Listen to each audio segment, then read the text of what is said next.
Hi, everyone. Thank you for joining the Holganix soil biology webinar. Hope everyone's year is off to a good start and looking forward to a great season, 2025 season. Kind of pack everything into this. There's a lot to cover on this topic, so I just kind of hit some key points. I'm going to go over that. If you have any questions, if you wouldn't mind just throwing them into the chat box, and then towards the end of the webinar, we'll do kind of a Q&A. If we don't have time for all of the questions, we can I can follow up with you on email. You can email me, reach me. My contact info will be at the following this presentation. My name is Brian Marr. I'm the Vice President of Turf and Ornamental Division here at Holganix.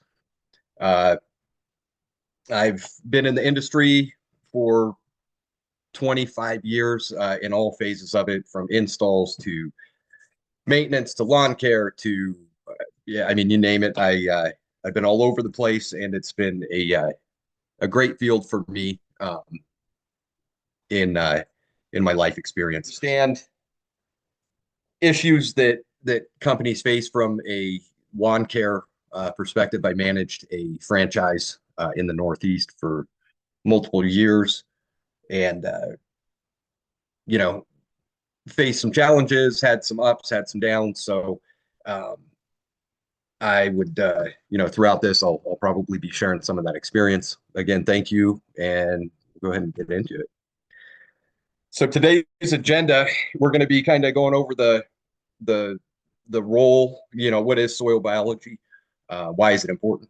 Kind of get in a little bit to the roles that biology plays. Touch on some of the microbes. It's a very vast conversation to have. So we'll try to get as far as we can in the 25 minutes that we have here.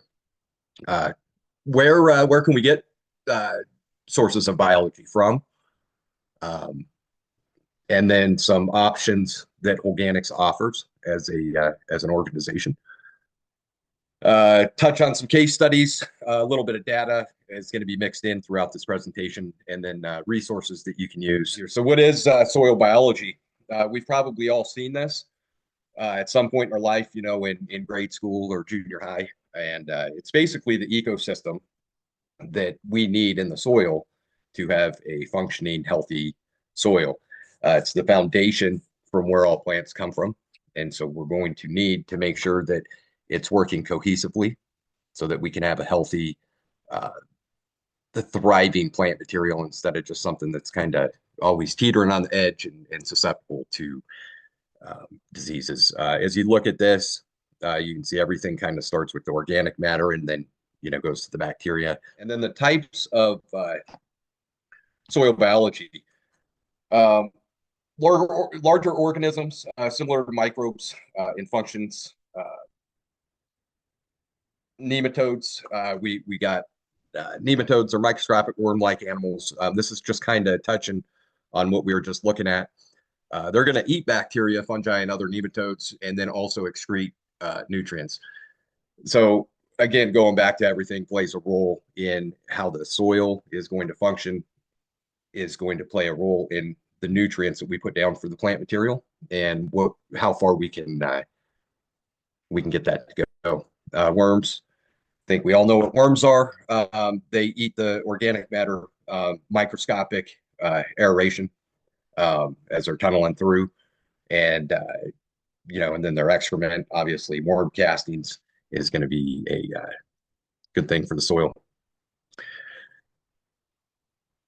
It's essential to have everything that's in that chart working synergistically to have a functional soil, and all of that biology is going to contribute to the soil structure.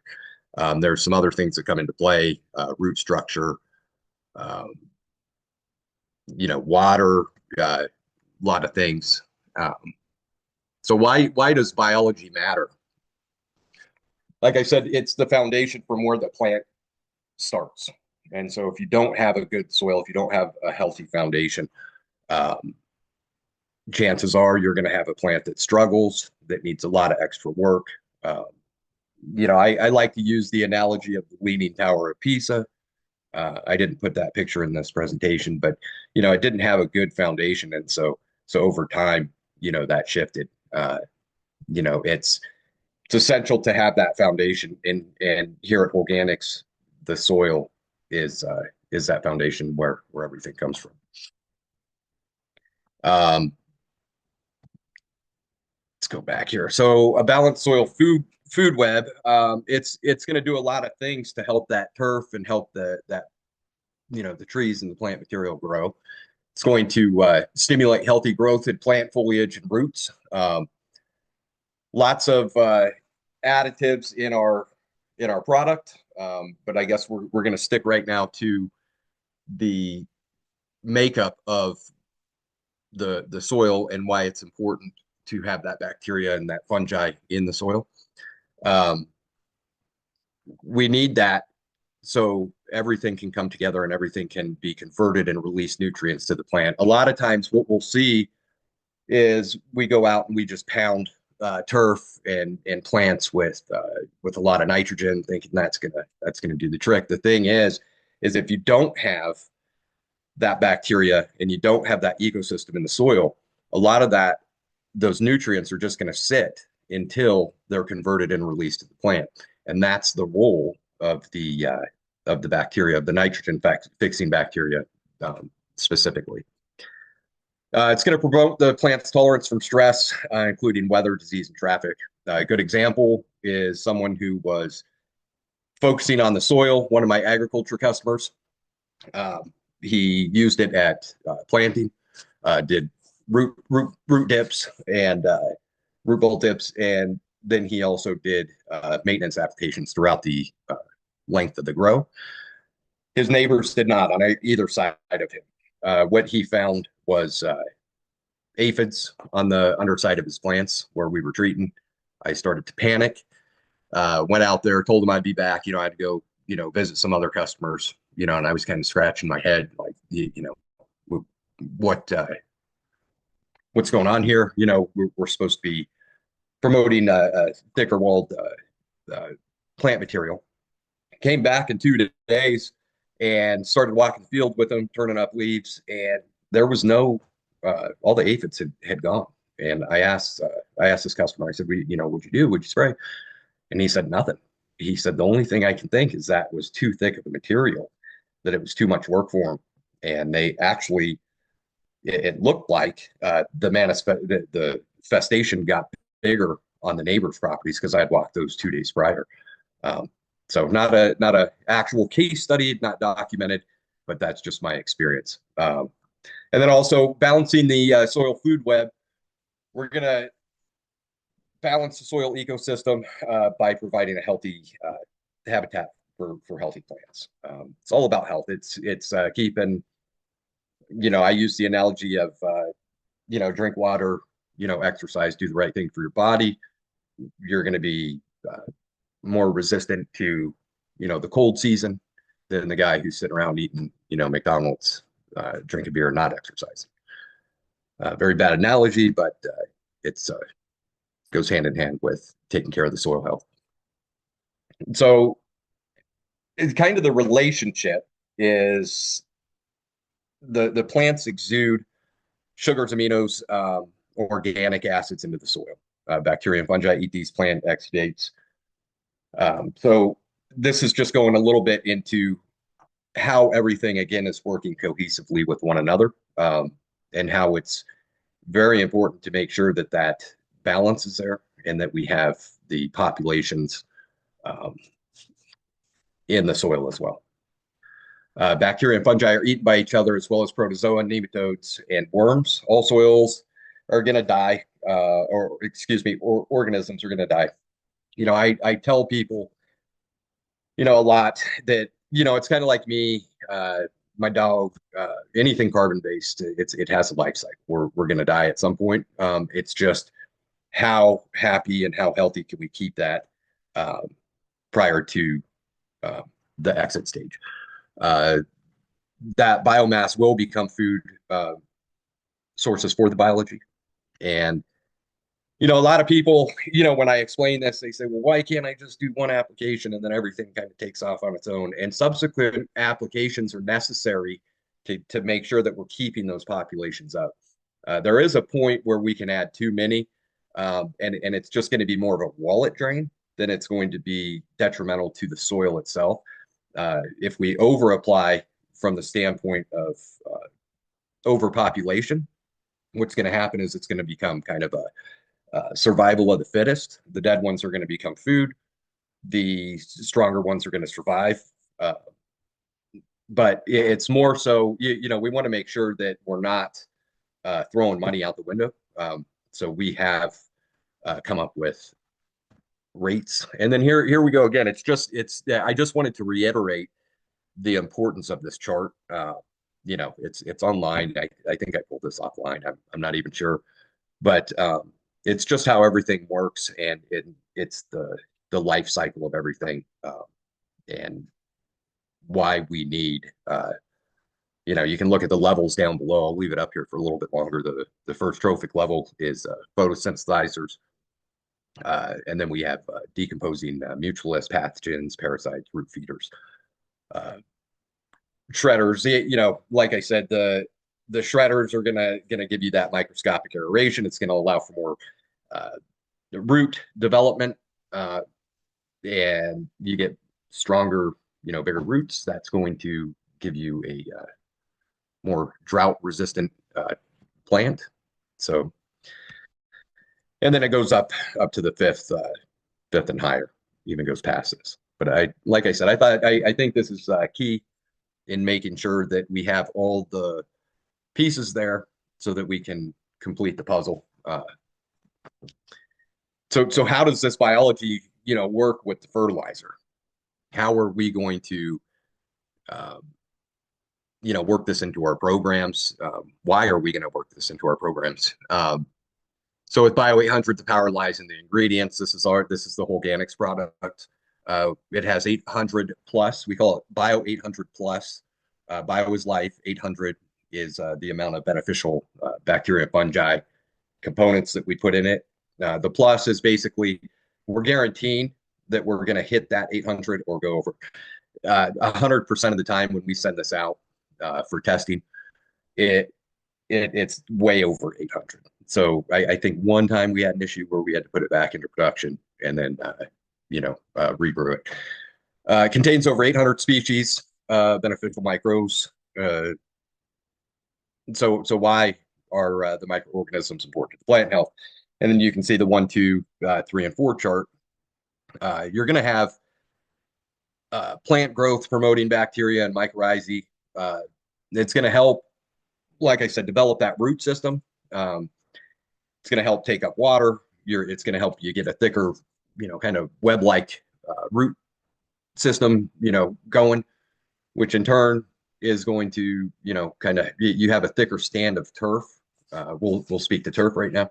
That's going to, hold back suppress a lot of weeds when you have a real healthy yard. I'm sure all you guys have seen them. Drive by a yard and yard looks good, nice thick turf, and then you drive by a property and it's a little bit thinner. You got a lot of weed breakthrough, and it just lends for more issues. It's a perfect storm for more issues. The microbes are going to convert and release nutrients to the plant. So your nitrogen fixers, we'll talk on that.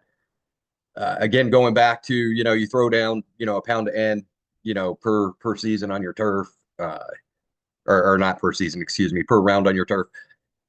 That isn't going to, I think if my numbers are correct, it's about 60% of that remains unavailable. 40% is used by the plant.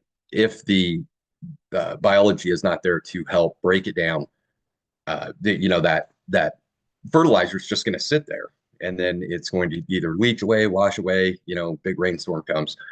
What these microbes are going to do is they're not only going to solubilize that and break it down and make it in a form that's available to the plant, but those fixers are also going to take in some of our atmospheric nitrogen. We're somewhere around like 78, 79% atmospheric nitrogen.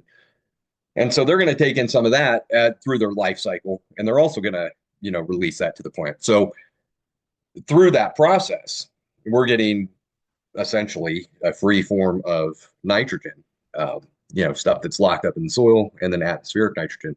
It's being made available, which is going to help us reduce our inputs, which we'll get to here in a minute. The the microbes are also going to promote the plant's tolerance from stress, weather, disease, traffic. I kind of spoke to that already with the farmer, but I've seen it in a lot more situations than just that one example.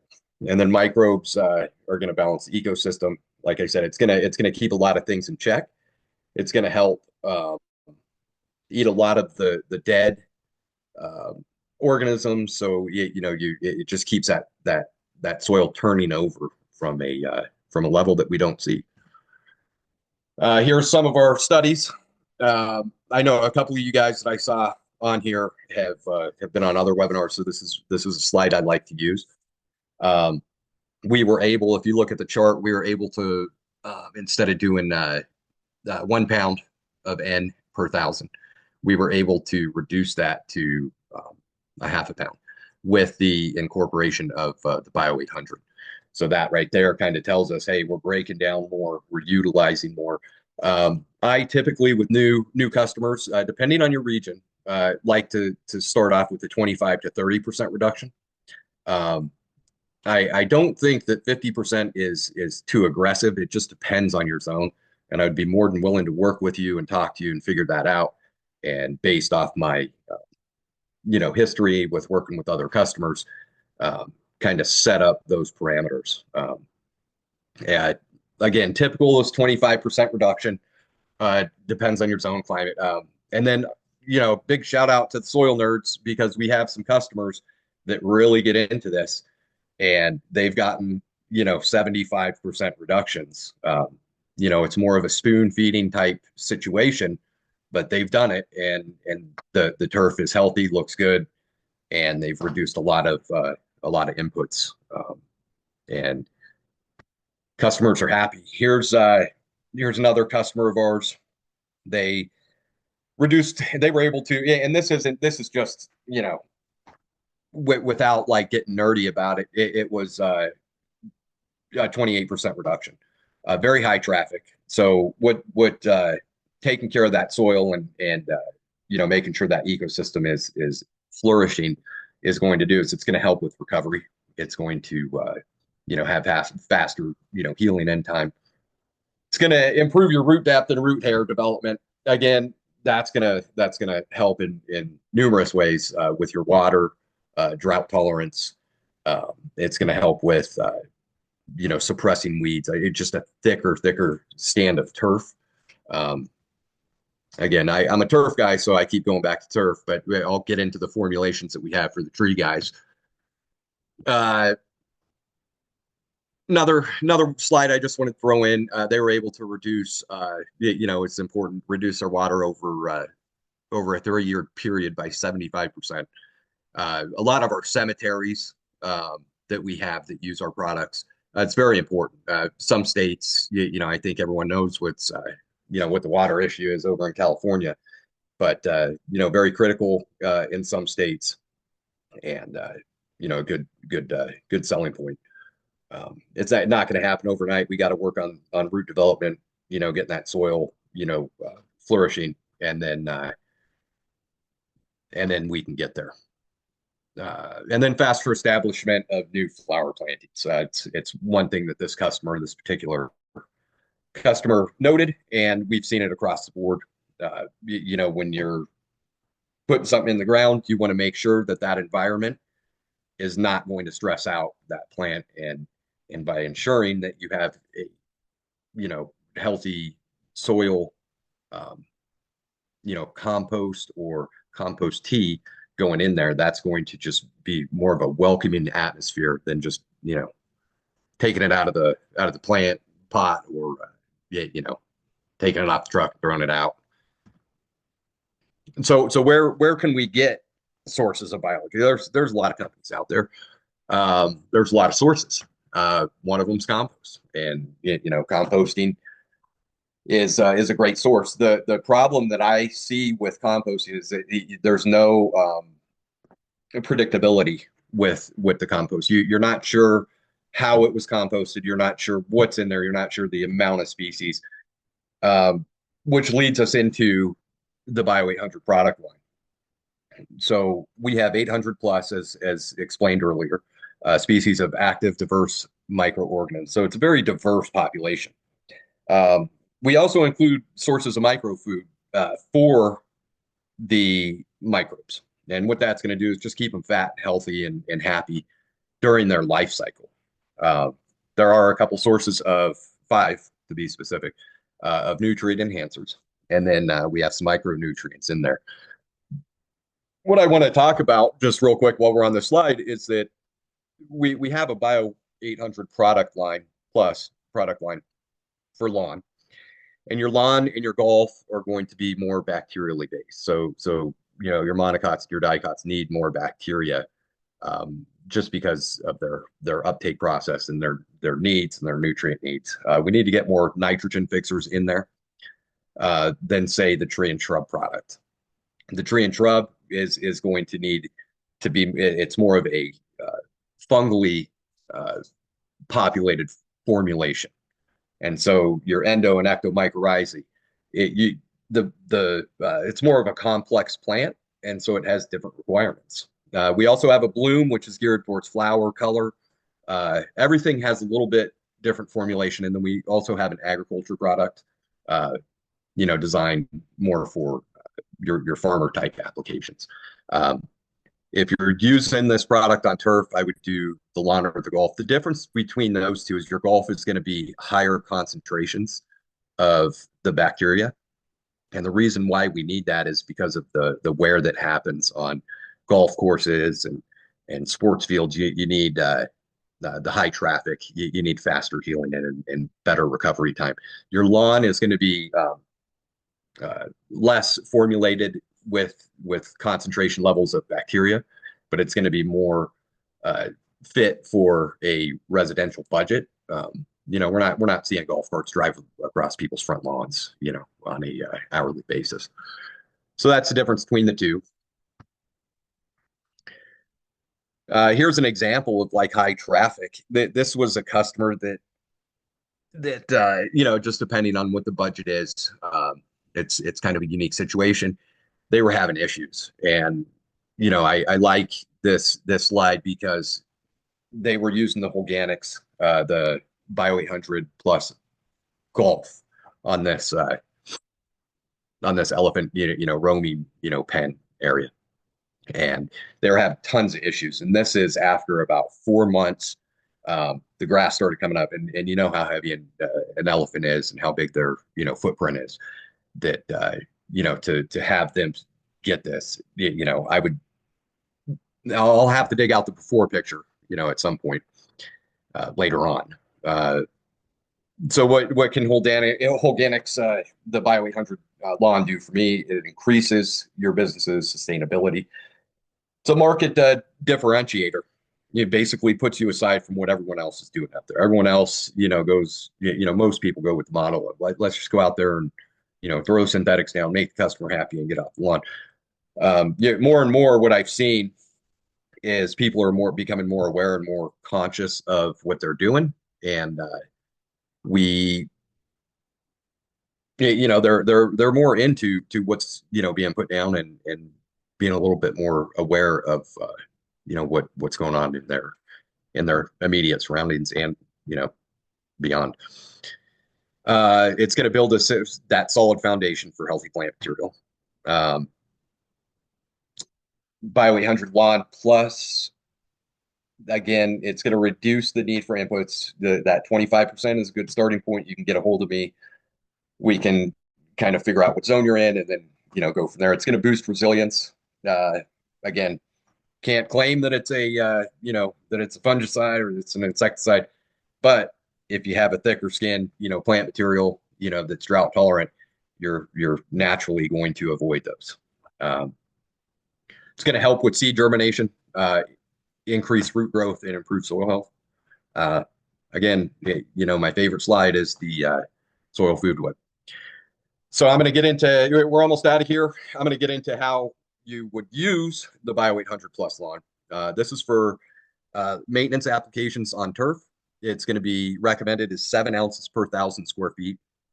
Target goal, depending on your region or location in the U.S., it's going to be 28 to 35 ounces per 1,000 square feet annually. And again, this isn't something that we can just do for a month and expect fantastic results. I tried that with going to the gym, and I didn't see any results. I was just super sore. Tank mixes with most input. So I can inform you on that and advise compatibility. 99% of the time, just avoid fungicides if you're having to do a fungicide application, because fungicides will be detrimental to the living organisms. What we say, split applications 2 weeks apart, at the minimum. Rate reductions are possible with some other stuff that you're doing as well. During the summertime, you want to reduce some of your herbicides for potential burning, because we have some components in the Bio 800 that are going to make that more effective. So I can advise you on that. We have a download for a Soil Smart program, and I would say it's a great program. It's a great thing that our company has come up with, but I think it prices us a little bit out of the LCO type structure. So I am able to work with whoever reaches out to me and build you a custom program that where I'm not looking to do all Holganix products and run with our whole portfolio, but work it in and then take some reductions and make suggestions, accordingly. And then this is going to be the Bio 800 lawn for new installs. You can use it installing new sod. I highly recommend it. I've had guys, landscapers, use it, put it down. They go out, and I think it's like 2 days, 3 days later, they go back and they can't even pull the roll up. It's rooted that fast. You can use it hydroseeding, overseeding, and then repairs is another good time. Anytime you need, to do that. If you're on the installation side of things, it's a tool I'd definitely recommend having in your toolbox. If you're not a liquid guy, then we have some granular options. If you guys are running granular, programs, I included our 243, 795, and 1032. They're all infused with the Bio 800. So what that means is we're basically overspraying the Bio 800 product onto the prill. You're not going to get the concentration levels that you get in the jug. It's just not possible under room climate controlled room temperature conditions for an extended period of time, which I'll get into. But you're going to get about 12 to 15 beneficials that stick to that prill. When that prill is wetted, it's going to get down in the soil, and it's going to help make that fertilizer more efficient and get more of a punch. We also have custom blends. We do have some limits. If you're interested in custom blends, we pretty much do anything. There's some product minimums when doing custom, because we have to go through a process of registering and doing it. We have a lot of labels in a lot of states across the nation already out there, so chances are we probably already have what you're looking for, or very close to it.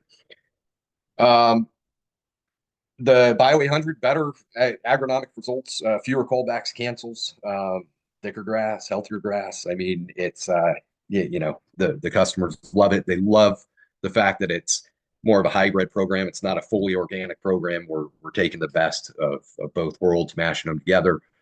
Customers happy. Again, a big differentiator for your business. So our liquid product, the Bio 800, it is a refrigerated product. However, we've used some new technology that it can last 3 weeks outside of refrigeration. The only kind of caveat there is don't put it in direct sunlight. If you put it in direct sunlight, it's going to break that technology down, and then we're going to have some issues. So as long as it's kept in the shade, in preferably cooler temperatures. But if you can't, it'll go up to 3 weeks. I've heard customers talk 4 weeks. Again, I think I don't want to get too aggressive, just because I don't want to. I'm very comfortable with 3 weeks. We do a loaner type program. And this is an example of a custom built RAD 330. It's a rapid auto dispenser. It's a 330 gallon tote on board, and we fill it with 250 gallon totes. So we have some headspace for refills. We go all the way down to just regular size fridges, like your beer soda fridge that you would have in your garage, single door. We can fit your needs. Again, if you want to reach out to me, we can talk about your needs and then size that appropriately. That helps with long-term storage and having product available during rounds. So we have a lot of resources. First one I would say is our website. I mean, the Katie and company at Holganix has done an incredible job, putting tons of information. It's so much information, it can get overwhelming. If you need help finding something or doing something, I'd be more than happy to assist. Again, we have the Soil Smart program, ebooks, case studies, university resources. I showed a couple of those. You'll find all that online. And then webinars. I haven't discovered the webinars on the actual website, but I have YouTubed a lot of them. So I know that's a resource. Some of them are old. And if you need some, updated information because maybe formulation has changed, a little bit here or there, let me know and I'll be happy to answer your question. So let's see. So how many ounces annually? So yeah, like I said, it's going to be 28 to 35 ounces annually per 1,000 square feet. Typically what I'll do, this kind of leads into the next question. Typically what I'll do is the first app, I'm not necessarily putting bio down. Again, it kind of depends on your region and when you're starting. I typically will start in the mid to late spring application and then run it all the way till fall. And it doesn't necessarily have to be the 7. It depends, depending on how many rounds you're doing. We can break that up. We can go 5, 5, 5, 5, to hit that 28 and that 35 ounce per K annually, mark. Good. So here's my information. Again, the website, very, very good resource for any information. I can also be a resource. I can help again with custom programs, pricing, direct you to any distributor in your area, determine, fridge sizing, whatever I can do to help to make you have a successful 2025 season, I would be more than happy to. And telephone number 480-266-1135. So last question, and then we're going to go ahead and end this. Is summertime applications, is that going to harm the bacteria? Yeah, so when it's middle of summer, say we're in Arizona, it's 110 degrees, or we have some issues. I like to try to avoid super hot temperatures. We got to get those microbes and those beneficials past the canopy of the turf. So unless you can water it indirectly, if there's no watering restrictions going on at that time, I would say yes, go ahead, or you can increase your gallons per minute.